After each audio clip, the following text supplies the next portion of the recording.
Hey, what's up, YouTube? This is Marco Polo back with you. Today's economy is a nightmare for many people. Not everybody, but a large percentage of the population are struggling right now. So I'll put together a few bullet points to go over, and maybe this will help you, maybe it won't, but it's something to think about. Today's economy is putting a strain on the household budgets. There's no question about that.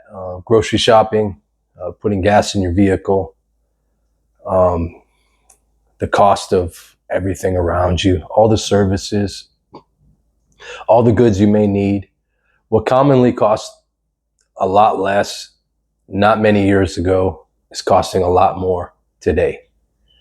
And everywhere you turn, things are more expensive. So that's taking a bite out of your budget. Out of what was once a set budget for many folks and many families is now eroded away before they're completing purchasing and getting everything they need to survive on a monthly basis. That money is running out. So it's emergency cost cutting all across the board, from house to house, neighborhood to neighborhood, city to city, county to county. Here in Louisiana, parish to parish. But anyways, we're all facing it. And this is something that is becoming a bigger and bigger problem because prices continue to rise. They can't even hide that fact. They hide the rate at which inflation is rising on a month over month or a year over year basis. They hide that because the numbers that they give us, they don't match what we're actually focused, what we're actually seeing out here in the real world. And that's a problem. They're always going to sugarcoat things for us to try to instill more confidence or to say things aren't that bad.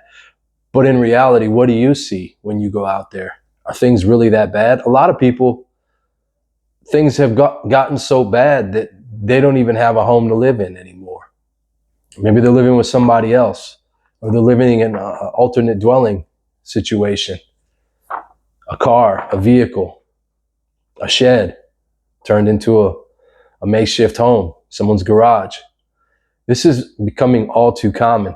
And you're seeing houses in our neighborhoods with 6, 8 vehicles parked out front because everybody needs a place to sleep. Everybody needs a place to live. These are basic necessities. And Americans are having to pull together and figure things out like never before in our generation. Lack of a pay raise. Now, that's one thing I've spoken with quite a few people about is when you haven't had a pay raise at your job in a long time, it's really a pay cut. It's really a pay cut because when everything all around you is more expensive, the same amount of money, for instance, $1,000, that $1,000 buys less than it bought you 10 years ago. So if you made $1,000 10 years ago and you made $1,000 today, it doesn't go as far.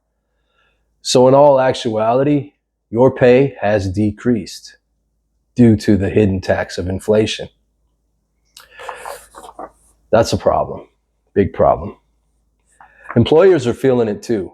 Now, just because you haven't had a pay raise and you can get upset and pissed off at your company, check out where you work. A lot of times you can see how prosperous the place you work actually is too. Because when the cost of everything around you is going up and you're feeling the pinch on your budget, your company, not all companies are doing well in this economy. Your company may be feeling the problems, feeling the effects of higher prices. Because the goods and I hear that lightning and thunder. The goods and services that they need to purchase in order to create what they make to sell out into the world is now costing them, the raw materials or whatnot is now costing them a heck of a lot more. So in turn, these companies and employers are raising their prices to the point where people will or will not buy their products anymore or purchase their services. So they're in a tight pinch too. You can't go too high with your prices. You'll kill the consumer and they'll turn to alternatives. But if you stay low, you're taking that pay cut right alongside with your employee. So you might be in the same boat as your employer. Just food for thought.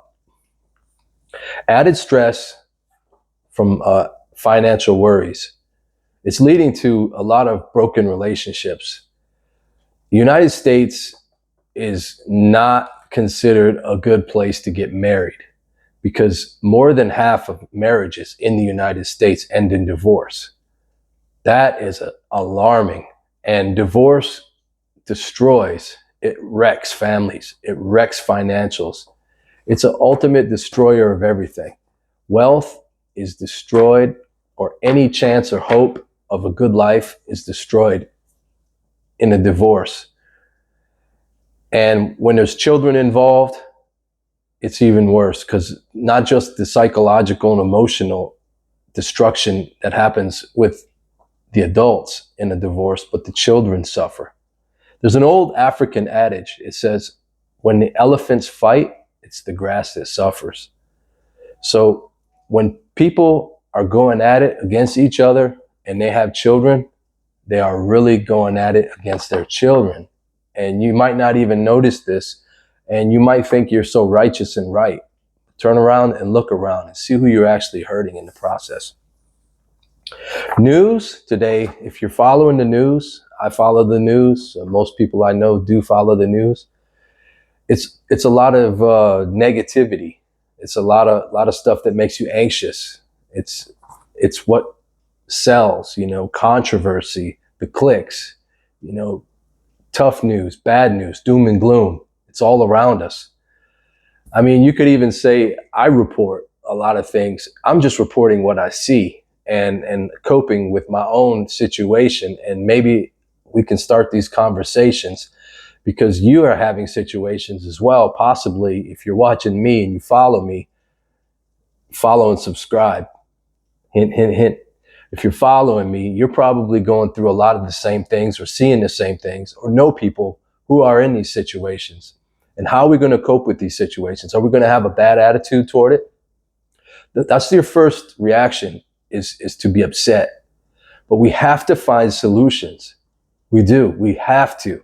We can't just get mad, stomp our feet, and put our hands down and just sit there and worry. Worrying doesn't solve anything. Worrying is focusing or dwelling on a problem or possibly blowing it out of proportion, when really you need to just be going for solutions. You need to restructure what you got going on. Businesses do it all the time. They restructure. Well, people need to do it too. Sometimes you need to break it down and restructure what's actually happening in your life. Let's say, here we go. A little note that I wrote. You're a warrior. You're a warrior. And whether you like it or not, you're in a war. You're in an economic war. You didn't declare this war. You didn't ask for it. You didn't create it, but you're in it. Now, your willingness to fight, to succeed, or ultimately survival is success, in my opinion. It's up to you. Are you a warrior who's going to lay down and then fold up and cry about things, or are you going to fight? And sometimes fighting, it's very difficult. Typically, fighting is always very difficult. Is it worth it? Sometimes it is. Sometimes it's not. Sometimes it's best to avoid a fight. But what I'm actually getting at is we're in an economic war. And in this war, you need to get it together and be ready to take the drastic steps and to strategize on how you're going to succeed in this fight. Now, when these bills keep stacking up and things are getting harder and you're stressed out and you want to go out and eat because you just want to feel good, right? You need to cut that out. Cut our budgets, cut our bills, cut our subscriptions. Cut out needless traveling to spending gas money. I mean, all this little stuff is going to add up in the long run. And get the ship righted. Get rid of all the excess things in your life that serve you no purpose. Focus, focus, focus on what you need, what you actually need. Food, shelter, care for your family, care for yourself. Now, pampering yourself is a little bit above and beyond, outside the box. Your entertainment is outside the box. We need to stay inside the box. And then we need to focus. And until what's inside the box is 100% taken care of, we don't need to focus on anything else but what's inside there. And that's taking care of your essential and necessity for survival. This is Marco Polo. Subscribe if you haven't already. I'm growing this channel organically. I hope you have a nice day. Take care.